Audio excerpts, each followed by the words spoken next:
Hey everybody, it's Cheryl Lawson here with the fabulous Becky McCray. Say hi, Becky.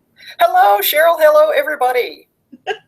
So, it's raining here in Tulsa. I don't know what the weather is like in Alva, but we've had some really wonderful weather here lately. No, we're not getting any of your rain, dang it, and we're real dry, so we could use it. We're real gun shy around here. We're just constantly afraid we're going to go right back into drought. We don't want to go. Don't want to have too much rain. Don't want to have. It's been dry and windy here, so the rain's not heavy, but it's a good day. So a little gloomy day, but we're here to brighten things, brighten up your day, at least in Tulsa. So, you know what?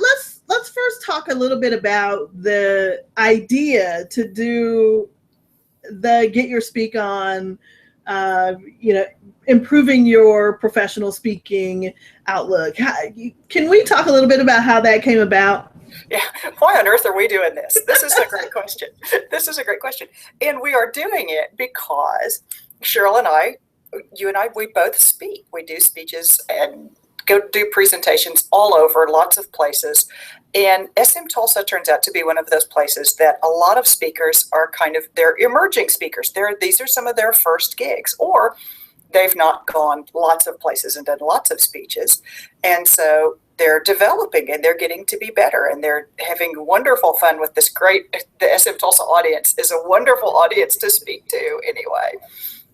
And even as far as like high school and things, I had a lot of training in speech and communications. That all carried forward through college and then into professional work where I had more training in speaking and communications. And then since then, I do a lot of speaking. It seems like I do a lot of speaking.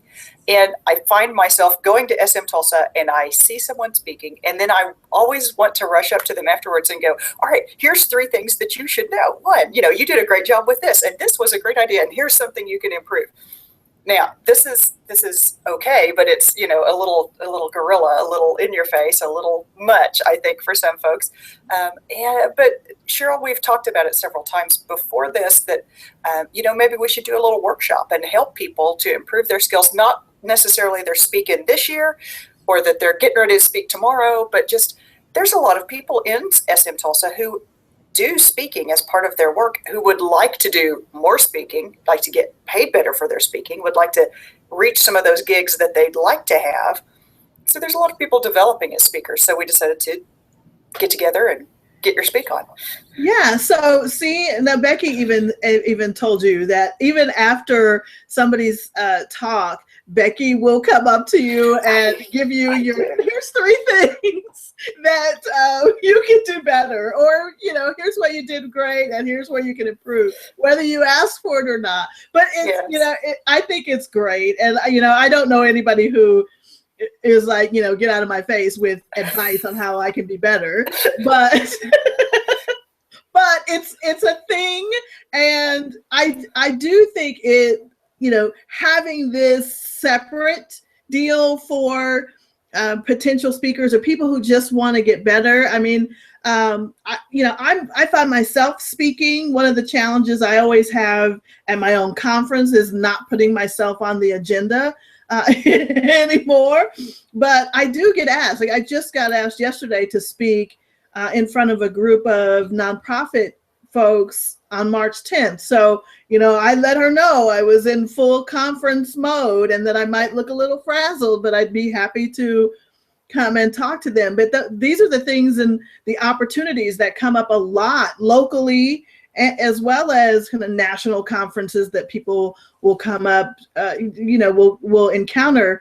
But you're right. I think our group, everybody who sits in that audience, I think, has aspirations to someday be on the proverbial stage, even though we don't really use the stage. But everybody thinks, hey, I can do this. I have something to share, and it's become sort of what SM Tulsa, one of the things we're about is growing and developing local talent and even talent coming in from other places who, are great speakers and have wonderful content, but just don't get out as much and aren't as exposed to other event organizers as they probably should be. And so we're lucky that we get some of these people early on in their careers. But so I think this is a great thing. It's the day before the conference, so whether you're speaking or not, you can still attend. And I really appreciate you doing this, because I think you're the perfect person, especially for people who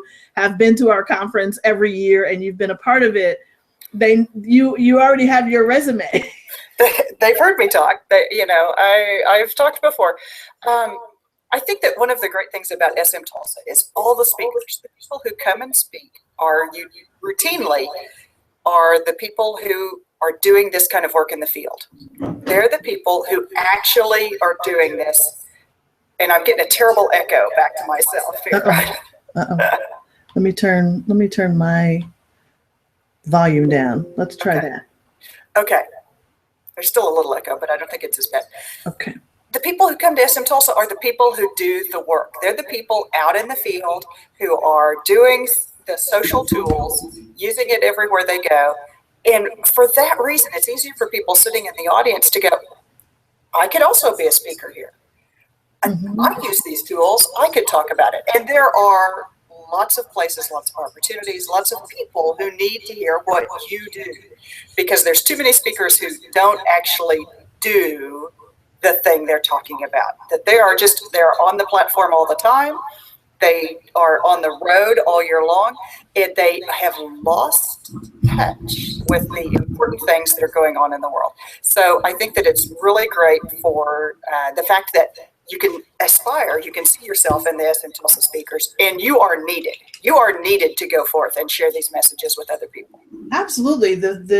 Because you're in the trenches, we need to hear from you. And I was talking to somebody yesterday who was considering coming to the conference, and she says, I really need to focus more on these things. And I kind of confessed to her that, this is the reason I bring this conference to Tulsa and I spend so much energy, because when you're in the trenches, it's sometimes difficult to see the forest for the trees that are knocking you in the face. It's great to just share what kind of get it out of here and start to share.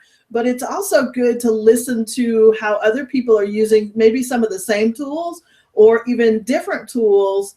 And then also to see how, from a speaker's point of view, to see how people are presenting what they know. And I think this year, for sure, we have some really unique speakers who are going to turn the tables on what we expect to see from the stage. So I'm really excited about that too.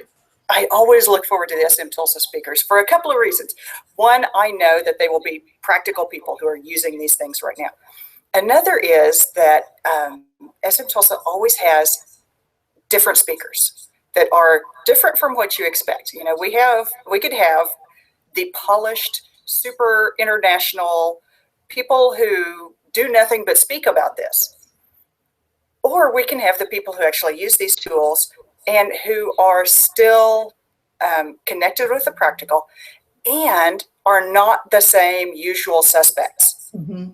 When I was attending national conferences on social topics, you would be like, oh yeah, I heard this guy 3 months ago at the other conference, and he's doing the same talk. Isn't that great? Okay, I've already heard that talk. I need to hear something else. So SM Tulsa is never the regurgitate your standard speech that you've been using all over.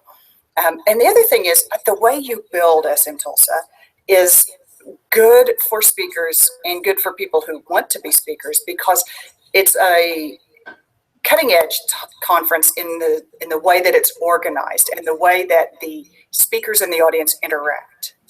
You don't just stand up and deliver your talk. Here's my talk. Take it. Instead, the audience is participating. It is far more interactive. The entire design of the room practically forces interaction on all of us. I hear this a lot from the other conferences that I'm attending and speaking at, is that they want more interaction. They are trying to build this, and they're trying to slowly coax their speakers into doing it. You set up the room. It's too late. You're going to do it. And so it's a great place to have come from as an audience member moving up to being a speaker. You're prepared for the kind of conference experience you're going to be expected to provide at other places and at other times. Right. And I think that really will be kind of the key for becoming a professional speaker, the Get Your Speak On session, because we have this experience of the connectivity and the connected audience. And not every place you speak will people be as vocal, as socially engaged. At SM Tulsa, people are more than willing to stand up and either give their point of view of what you're talking about, or have a question where you didn't think a question was supposed to come into. And very similar to years ago when I talked about Twitter, and kind of in the middle of my talk, somebody said, "What's a hashtag?" And so as the presenter, one, shame on me for not giving that in the beginning, but I had to be flexible enough to say, okay, back up. I've talked about something that somebody in this audience doesn't know about. And so you have to be able to be flexible, particularly in our group with our audience. You have to be able to respond to what the audience needs from you, from a presenter. And I don't know that any other presenter would have, okay, step off the stage, go to the computer, let's talk hashtags for a few minutes, and then go back to the prepared speech. So, and I think that's one of the things that makes our conference much different than some other conference, and I'm really proud that you guys kind of made it that way. I like to say I do a lot of the genetically engineering part in the beginning, but once it starts, it becomes what it needs to become for the people who are there, the speakers and the attendees. So I love that. It becomes what it needs to become for the people in the room. Isn't that great? Isn't that the way we'd like to have all our experiences and conferences and learning happen, is that we all come together, and then it becomes what we need it to become as we make it together. Right. And SM Tulsa audience is also very connected online and will not hesitate to get on Twitter and tell you everything you needed to know about your talk, which is, one, they'll tell you when you're wrong. They'll tell you when you're right. They'll really retweet and resonate on items that really connected with them. And that is, as a speaker, so valuable to know, okay, that line really landed well with people. They understood that, or they didn't understand that. And you watch for the audience, and you watch for those kind of clues. SM Tulsa people will spell it out and tweet it for you. Okay, it's not just a look that presses across the face of the audience. It's an expressed thought that goes out on Twitter that you can save for later, learn from, and expand in the way that you do your talk and ideas you work with later. Right, because you start to find out in your, and we're going to be talking about practice here in a second, but yeah. But this kind of goes into preparing for your speech. I know David Welch last year did a really good job of kind of stopping in points in his talk to say, tweet this. But, here, tweet this. But in many instances, you don't know what you say, which thing that you say will resonate with people. I know I always start my opening with, please don't turn off your cell phones. And that's like the most tweeted thing I ever say, because people are so used to being told to turn everything off, pay attention, and don't move. And we're completely doing the opposite of what people are used to doing when they attend a conference. So I think that goes into, and I know you're going to talk about this at the event on March 30th, is when you're preparing for your presentation, think about, one, your audience, and instead of thinking about who they are, in addition to maybe thinking about who they are, think about where you want them to go, right? Where do you want them to go? Yay, I said something right. And isn't that how we all feel? Like, we used to do the big Twitter wall when anybody was talking, and you would see, it'd be kind of slow, and you'd say something good, and it'd go as you hit something good would go scrolling off screen and be like, I did a good one there. They liked it. Yes, you have to take the audience from where they start to a place when they finish. What changed because you gave this talk? Right. What changed in the audience? What changed in the world because you took the time to sit with these people and talk? And so that comes back to the, it becomes what we need it to become as we create this event together. And part of what you are doing is helping that audience to become somebody new. They have learned a new skill. They've picked a new insight. You've changed their mind about something. You've made them aware of something they didn't know about before. Something has to change. Right.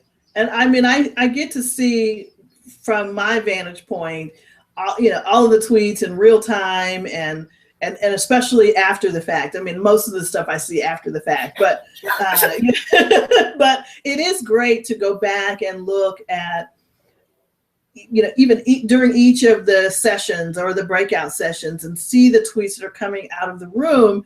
Even if you've heard that talk before or you've seen that speaker, this audience this year is going to react completely different from how they reacted the last time they heard something on this particular topic. So because they're different people. The audience is always different. It's made up of different people, and they come from different places. And so while there's a lot of the same people in the room that you're used to that maybe have heard you speak before, there are a lot of people that are new. And so it's never the same audience twice. Right. So, okay, so let's do the commercial first for the event. That was it. We just did it. That was the commercial for the event. Okay. So you have to come to this thing. It's March 30th on Wednesday. And I will put the link in the comments here. But if you just go to getyourspeakon.com, you'll go directly to the page where the event lives. And you can register. There's still seats open. And I'd love to fill the house with people who want to learn more about becoming a professional speaker. Okay, so let's go on to the subject today. Oh, one more thing. If you are watching live, or even if you watch the recorded version, if you'd like to ask a question of Becky or myself, please feel free to hit the little Q&A button down there at the bottom and ask your question, and we'll get to it while we're talking. So, and the event starts at 11 a.m. on the 30th and goes to 2:30. So, okay, commercial over. And it will be very interactive, I guess, to lengthen the commercial just a little bit more. It will become what we need it to become. It will be very interactive and based on what you need. That what people come into the room and say, all right, here's the question I have. It wasn't on the agenda, but I want to talk about getting more gigs, or it wasn't on the agenda, but I was wanting to ask, or can you expand more on this idea that's on the agenda?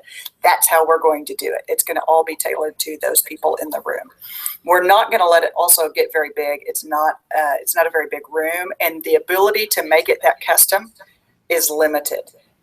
So we're not going to take, I know there's a limit. I can't remember what the exact hard limit is, but we have a hard limit on how many we're going to take. So if you're wanting in, you do want to get in soon so that you get a space.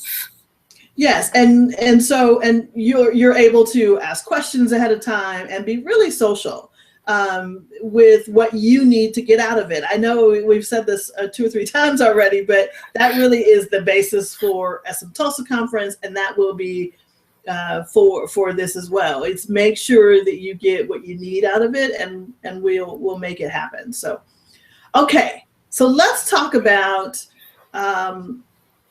practice. Practice. Yes, I did not practice Carnegie Hall. Practice. So, you've spent a week or two deciding what you want to talk about, getting your outline together, hiring somebody to professionally put your slide deck together. I don't know if anybody does that, but maybe you've hired somebody to create this wonderfully graphic, and you found all of the wonderful images for your presentation, and you've got, I don't know, how far in advance do you start practicing your talk? I start long before it ever goes to that mythical professional person who's going to make it look real polished. If there was such a person in my life that was supposed to make my presentations look a lot better, I would rehearse long before I send it to them. Okay. I would create it with draft graphics so that I could practice it, because the purpose of practicing is not just for you to learn how to present it well, but also to improve the final product.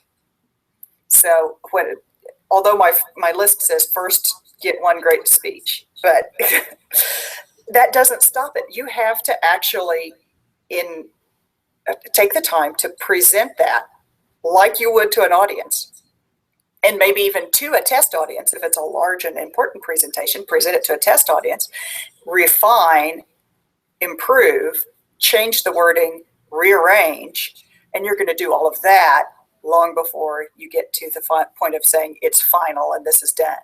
So the rehearsal actually starts during the process of creating the talk. Mm-hmm.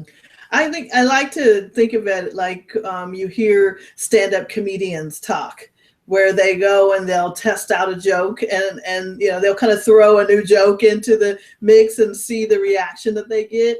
It's very similar to that theory, that you want to either try it out in a video format, maybe if you already have a community, or you have some people or supporters who can listen to you talk about it and give their feedback. That's a great idea. Or if you have some local presentations, like the local nonprofit or some events that you're speaking in, to maybe test out the material and really ask for feedback. And do you ask for feedback when you're doing testing, or do you just kind of feel it internally how you're doing? At this point, I do feel it mostly internally, but I'm constantly testing material like a stand-up would, in that I'm testing pieces and bits, not just when I talk, but also I'm testing pieces in my writing to see what wording and phrases land well when I put them into my newsletter, when I put them into blog posts, and when you tweet. It's really great to take a line that you think is going to really hit people and really resonate, throw that on Twitter. And if it goes nowhere, it may, can you tweak it? Can you work on it? And it depends, of course, on your audience, but just use the tools you have available. There's no law that says you can't get on a Hangout or a Blab or a Periscope and just share your talk with anyone who will wander in, just as a matter of practicing it, so that you know that you have an audience. Mm-hmm. That's a great idea. That really is a good idea. I'm sorry to cut you off, but Blab, I've been kind of obsessed with watching Periscopes and Blabs. I haven't probably done as much as I probably should or would like to personally, but I love watching people and how they're using these tools to either flesh out kind of what they're doing, or even to share their knowledge with people in a very casual setting. Because again, that goes back to, this would be perfect for us in Tulsa, because we don't necessarily need you to be polished and perfected. We need you to know your stuff and be willing to share and engage. So I think practicing on those platforms are really great ideas. And you don't have to say, I'm going to practice my speech now. Deb Brown and I do a weekly Blab now. We've done one, so I'll say it's weekly, but it's going to be weekly, that we share 5 news stories that relate to the topic we work on together, which is small towns business, small town revitalization. So we share those 5 stories, and we offer commentary on why we think they're important. That commentary is always rooted in our core concepts that we're teaching people. And so each time we relate a news story and offer commentary, we are testing out wording that is going to appear in speeches at some point. It's going to appear in blog posts. So we're using that live medium to test and refine material, even though we don't say, we will now present the 1-hour talk that we are going to be using when we go to North Dakota for the Community Connect Forum. Right. Instead we say, here's the news story, here's the implication, and it's rooted in our concepts. So we're testing the wording as we go. Yeah, and you can take that after the fact and share that across your other social networks and get reaction and feedback and see the things that will resonate. So I really like, from a practice standpoint, because many of the times when I come off the stage, I tell people I have no idea what I just said, because it's so. I've heard you say that. I have heard you say that. I said it at 140 conference. I say, because it has become so much a part of me. By the time I'm giving the presentation, I have transcended the Cheryl's on stage doing a talk, and it has just become, I need you to hear this message, and we need to talk about this, right? It becomes this conversation. It becomes, what do you think about this particular topic, or how has this affected you? And I really get into I think, and that's because I've practiced it and I've lived it while I'm building it. And like you said, kind of before you send it off to the final, I need it to look polished and I want the right pictures. I've lived this presentation so many times that it doesn't feel like a presentation.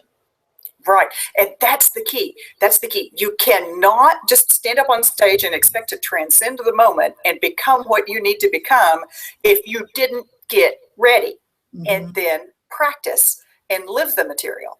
You don't see actors walk onto stage having just glanced at the script before they went out. That's called improvisation. It's a whole different sort of thing, but it doesn't have the kind of emotional impact that a prepared stage play will have. Now, I'm not saying you have to script every word, but you do want to get it on paper. I'm a big believer of getting your stuff on paper. I have gone back and forth on this. That I've used my iPad before as my preparation tool. I like it on paper better, and there's a good reason for this. So if you have prepared it in PowerPoint or Keynote, print out those notes pages so that you get it on paper. And the first thing that I do with it after I get it on paper is I sit at my desk and I read it through. Like, I have actually written in the notes what I think I'm going to say.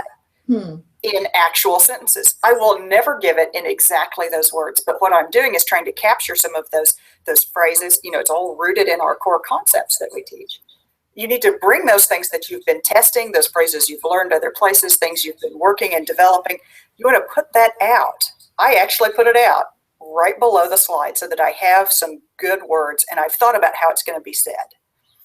Because you can't deliver it fluidly if you've never thought it through fluidly. So I actually write it out, and then I get that thing on paper and sit at my desk with a pen and my paper, and I read through it at my desk. And I always find myself making changes. So I mark up that copy, and I do it at my desk so I can make changes right there. Even though I go through this material and I speak a lot, I find myself making changes just as soon as I've created it. So I go back and get those on the electronic copy. And then I do a version where I guess I should stop right there and see if you have anything to say about that. Because I think that's great. I think the fact that you stress that you write it down or print it out and have a paper copy is really important. I do that with a lot of things. I wish you could see, and then I wish you couldn't see my desk at this point, which is actually the kitchen table, and there is paper everywhere. I recycle, by the way, but I'd like to see things on paper, and not, whether it's a task list or topics that I think would be important. In the email that I just got the other day, I printed the email out because it included the topics that they wanted covered, so that I can, see it and make notes as things happen. Very similar to how you do your blab. As things happen, either on the social web or in the news, that I can then relate to the topics that they're interested in or that their audience is interested in. So that then again, it doesn't feel like I went and Googled the topic the day before and then started talking about it, which, hey, if you can do that, more power to you. But I think having the paper is, it seems kind of old fashioned, but hey, call me old fashioned. I like to write things down too. So there is a very strong tendency, especially in the social tools world, in the social media world, to say, I know this so well, I'll just wing it and it'll be fine. I could just, I'll just Google the last little few things and I'll just do my thing. And I tell you what, nothing made a bigger difference in my professionalism as a speaker, the rewards that I received financially as a speaker, and the number of high quality places I was invited to speak, as giving up the bad habit of winging it. Mm-hmm. And I was pretty good. Yeah. I could wing it and look really good. I could.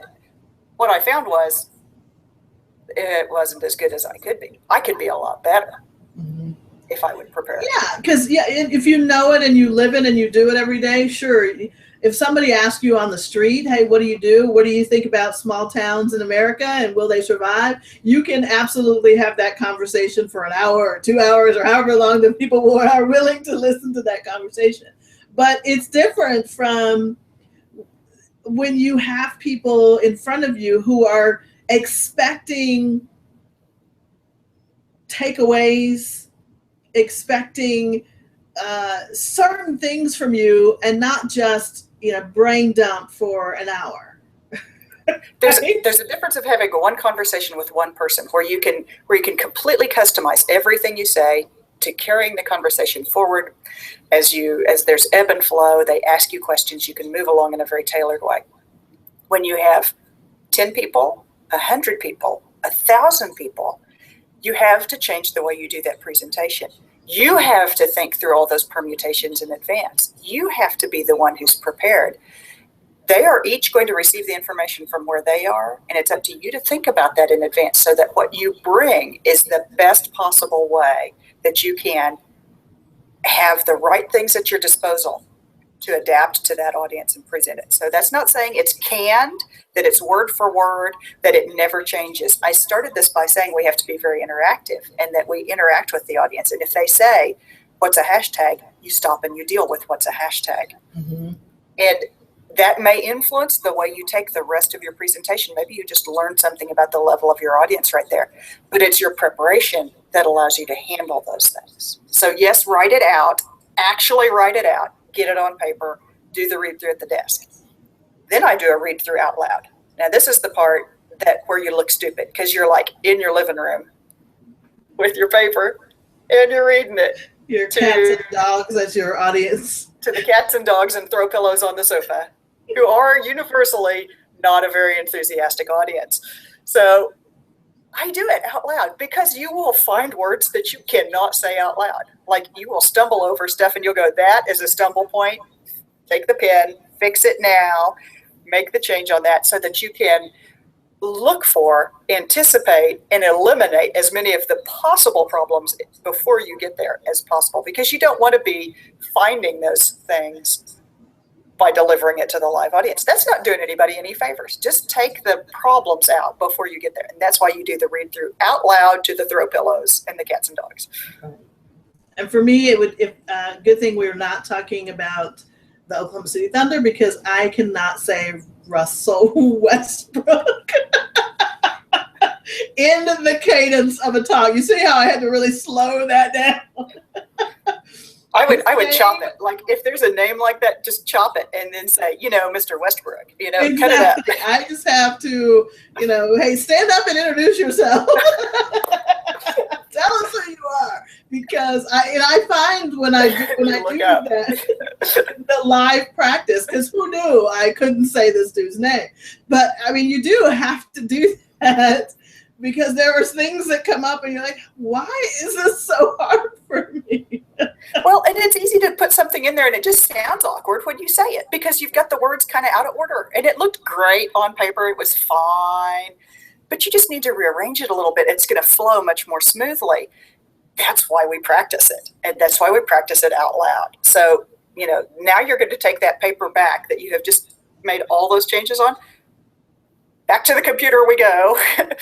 Type those into the presentation. And if you need to, and reprint it. Now, the reason you have to get those off of the paper and into the computer is you will give this talk again later.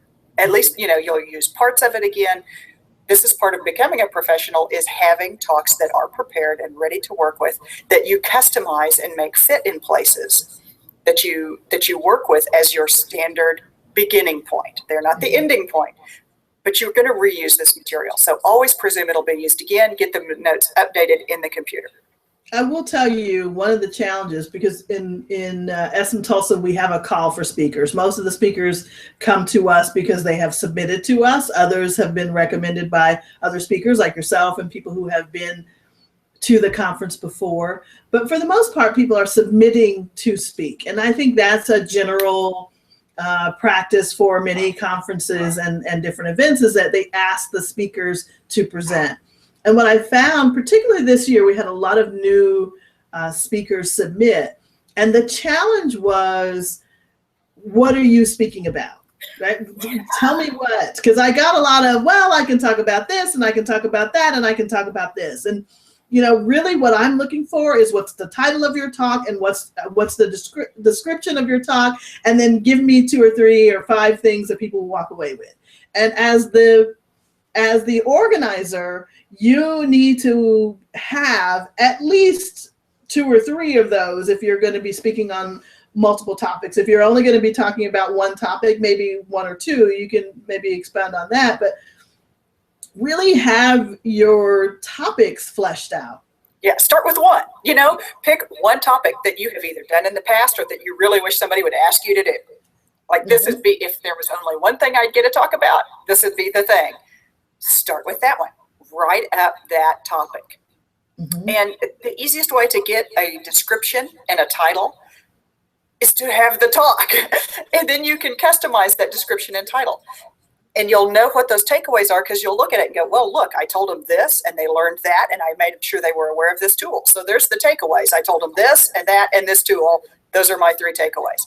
So, you know, takeaways are not a mysterious, like, educational tool that have to be structured in special language. It's just like, what did people learn? What did you teach them right there? So they will be able to identify something. They'll be able to list something they have an awareness of, or learned to use, or, you know, what did they learn as a part of your talk? Those are your takeaways.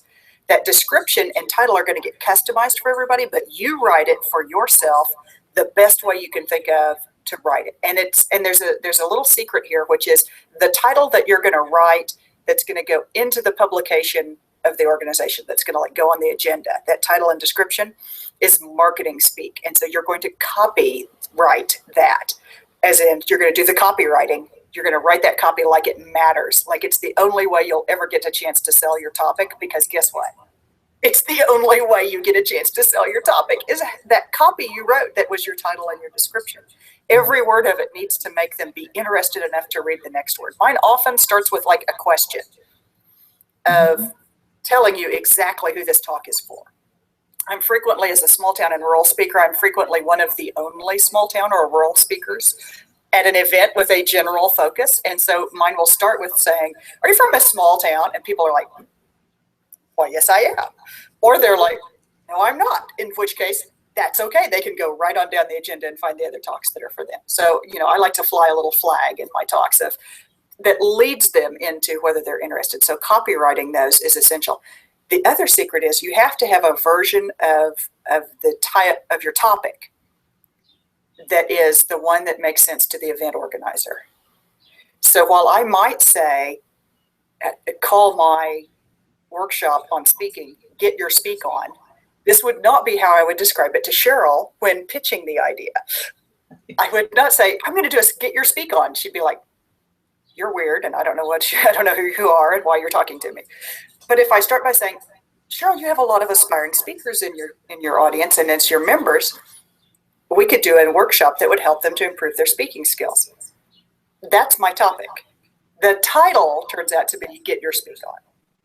And that's because that's the title of the email that I would send out to speakers before the conference. Are you ready to get your speak on? So it resonated to me right away. And I actually love that. And who knew that getyourspeakon.com would be available? So this is the beginning, hopefully, of more of these. And I will tell you, when you mentioned this to me at the conference last year, I was thinking, there's no way, I don't have the bandwidth. Right. In fact, we talked about it a couple of times after a couple of conferences. I know that we did. I don't have the bandwidth. We can't do it. And And really, again, letting the conference and the community become what it will become. SM Tulsa has become the place where people want to get on the stage and speak. And so it was a natural thing that needed to happen. And I thank you for recognizing it. And the fate gods that just kept slamming my head and keeping the idea going so that it didn't go away. So what were we talking about? I just forgot. We are in the process. We have prepared our presentation in whatever software we're using. We filled out, actually wrote the wording that we're going to use that goes with each visual or slide. And then we have printed that out. And then we have done the run through at the desk, made changes. We have done the standing. Standing is important because it changes how you speak. And so we've done the standing run through in front of the dogs, cats, and throw pillows. And that was out loud. And now we've gone back to the computer. We've made our changes. We've printed again. This is, turn the pages over. You don't have to start with new paper, but, you want it on paper again. You want to read that thing out loud again, because now you're going to catch some other stuff. In fixing something, you mess something else up. Mm-hmm. So that's what I do. I really do take each talk out loud at least twice. If there's any way on earth that I can make that happen, I always do that. It gives me a chance to catch the mess ups before they become a big deal. And so I then, before I'm even going to the event, like in the week leading up to going somewhere, I'm reading that thing through on paper, not necessarily out loud, but now I'm reading it through on paper to myself repeatedly during that week. I like to read it out loud at least twice before I get on the plane and fly. And I do use that time on the plane because I have it on paper. Then I have a chance, no matter how cramped your seat is or how tiny of a room you have on that seat back tray table, you can take that piece of paper, that stack of papers, and go through your talk right there and read each word. It's all written out for you. You don't have to do it out loud to the annoyance of everybody sitting near you, but you do have a chance to work through it in your head and to hear it in your head. If you've done it out loud at least twice, you'll hear those words in your head as you read them. And that's what you're wanting to do, is get your brain used to those words, so that hopefully by the time you get to do the presentation, some of those words come back to you naturally and they come off of your tongue in a much more natural manner than if you're just going, oh yeah, this photo, I was going to tell a story on this that was like that thing. You guys know that thing. Right. It's so much better if the words can flow because you've already written it and you've done this work to get the words into your head. Do you find that practicing out loud at least twice and having it on paper eliminates the uhs and the likes and the things that we all, when we hear ourselves back, go, oh my gosh, why did I say so many times? Or where did I start doing this little idiosyncrasy? Do you think practicing it out loud a few times helps to eliminate the awkward pauses that make us put in those filler, irritating words that we all do? It does. It's the preparation that allows you to have some words at your disposal. When you know what the words are that you're going to say, you don't find yourself going, and leaving it for a terrible long time. And even none of us like to leave it for even a short time. We have ums and uhs and ah and like and as he said and other phrases we fall back on that reflect the fact that we don't know what we're going to say. Mm-hmm. So having those words at our disposal makes it so much easier to sound fluid and natural. Because as we have a conversation, you and I, it's so much easier to just naturally let those words flow and not worry about the jumble or the pause or this or that. But with a group, you're trying to deliver that message in a way that everyone can receive it. You want to get as many barriers out of the way as you can. And those ums and ahs and distracting things. I think it also helps with gestures. So I have noticed that there's a very strong tendency when you don't know what you're going to say that you do stupid things like this, and you're rubbing your face, and you're trying to fiddle with things, and you're nervously fidgeting with stuff because you're not sure what the words are. Mm-hmm. When you know what the words are, it's that much easier to just let them out, to get out of your own way and let those words come on out and share them with the audience, than it is when you are tensely wondering if you're going to blow it because You're not sure that you can remember which story that photo went with. Let's see.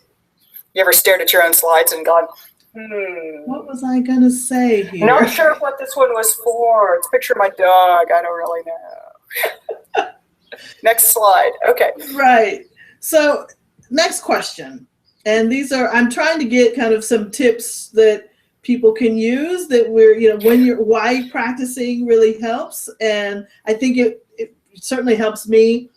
Do you think that, again, practicing out loud, having it written down, getting it ingrained in your head on the flight, or even listening back to yourself, which most of us don't do, which I think we should probably do more of. I listen to my talks after I give them. I always do an audio recording of every talk that I give, and I always listen to it. I usually set up a video recorder. I have a Kodak ZI-8 camera that I usually set up in the back of the room. I get a wide shot. It's not great for like sharing my speaking because you don't get, close in edited video, but I get a shot of the entire room. I watch the video and I listen to the audio after every talk I do now, because it enables me to catch the places I make mistakes and to improve. If you feel like it's too overwhelming because there's too many mistakes or it's going to be too much to fix, just pick one thing that you're going to focus on as you review and say that, the thing I most want to improve in my next talk is this one thing, and then only listen or watch for that one thing. How would you advise somebody who, has trouble hearing their own voice or even seeing themselves on film? I mean, a lot of people have that issue.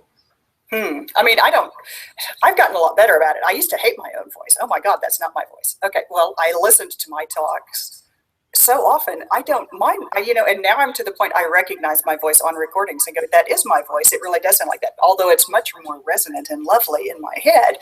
I always think I sound like, Cynthia, that I have that lovely voice. And it turns out that's not the voice that's coming out at all. It's a lot more nasal. And then my accent comes and goes. If I'm not watching it, my accent is back.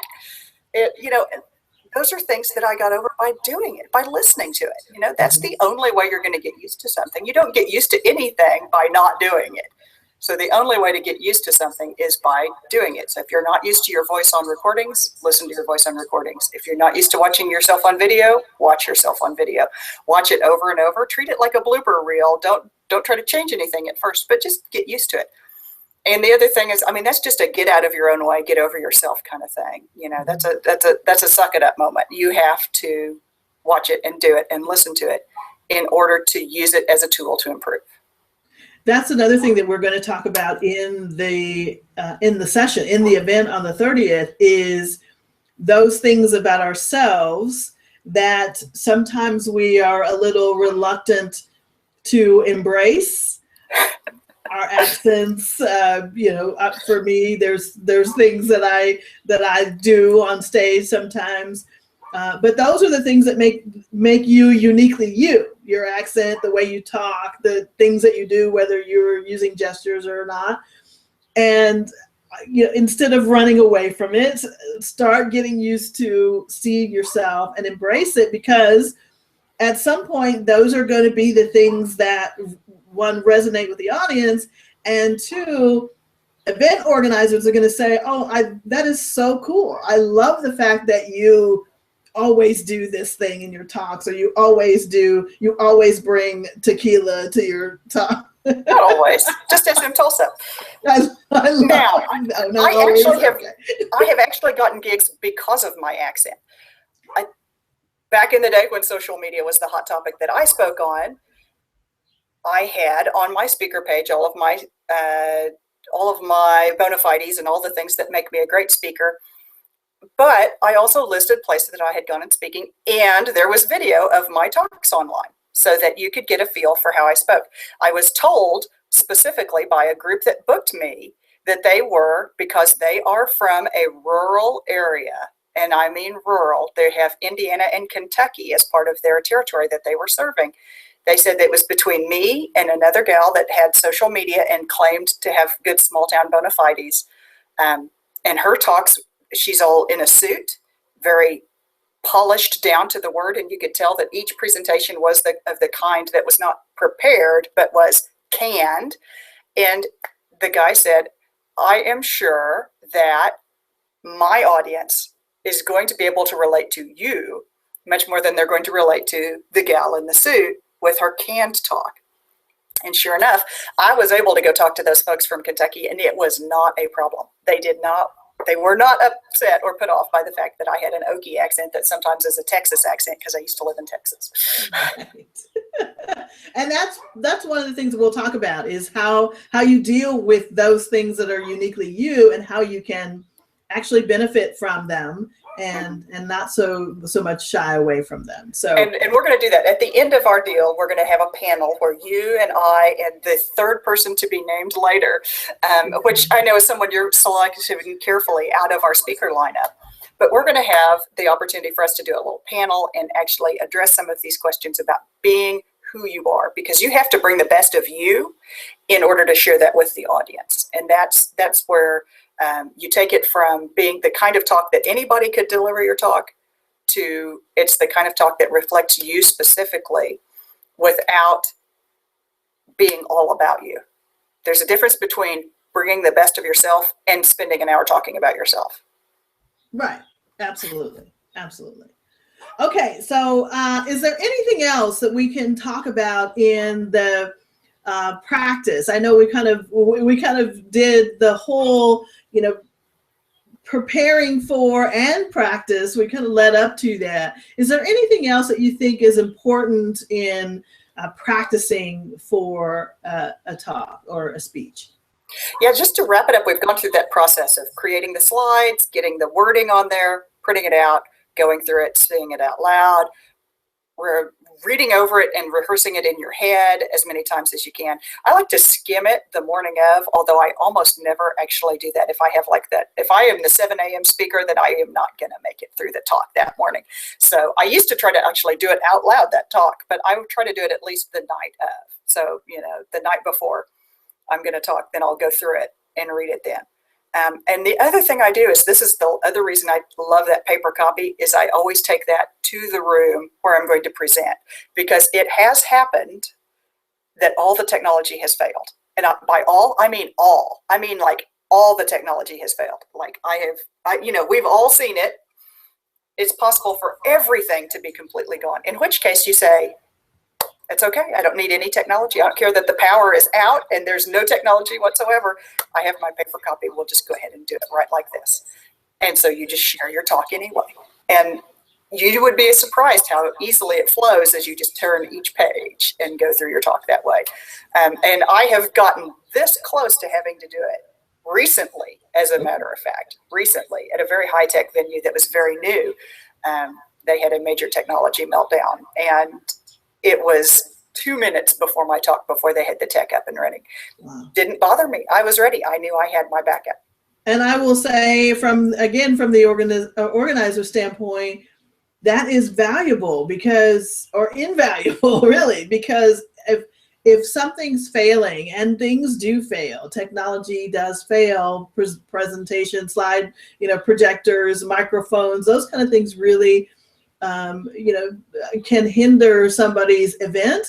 But if you are the type of speaker who can rebound from that and say, hey, it's not a problem, everybody pull up a chair, get closer, I'll walk around the room. And I know you do that quite a bit, where you can interact and be in the room and have your presentation printed out so that you can go forward regardless of the conditions of the technology.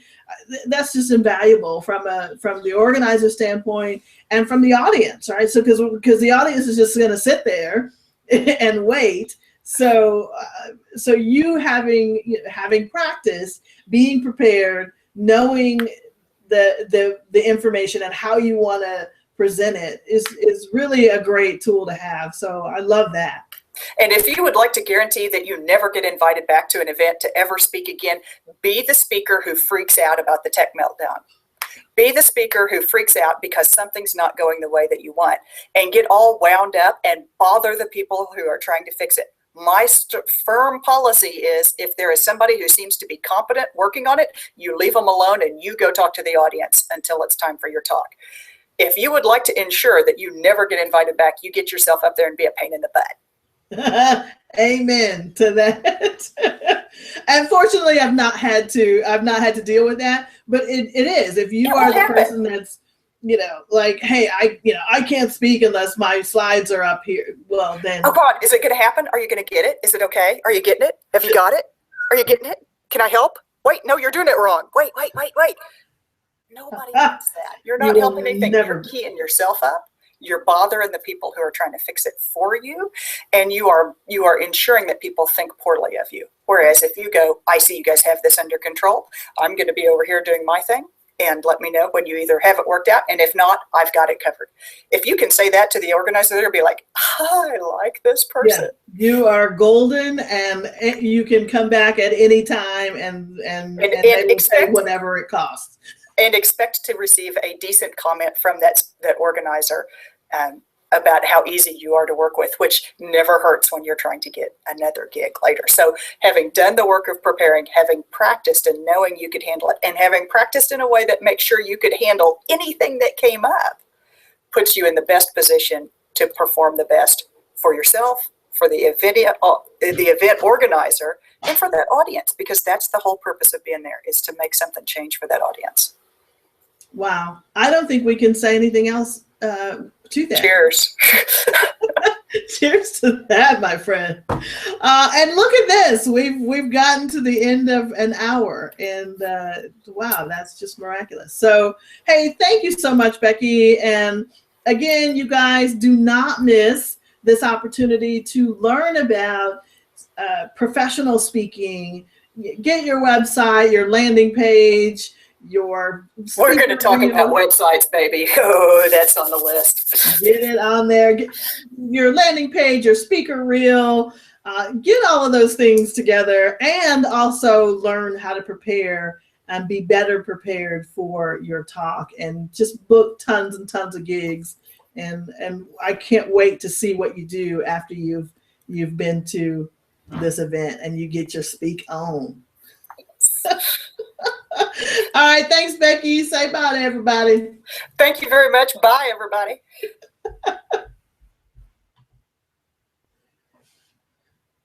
Okay.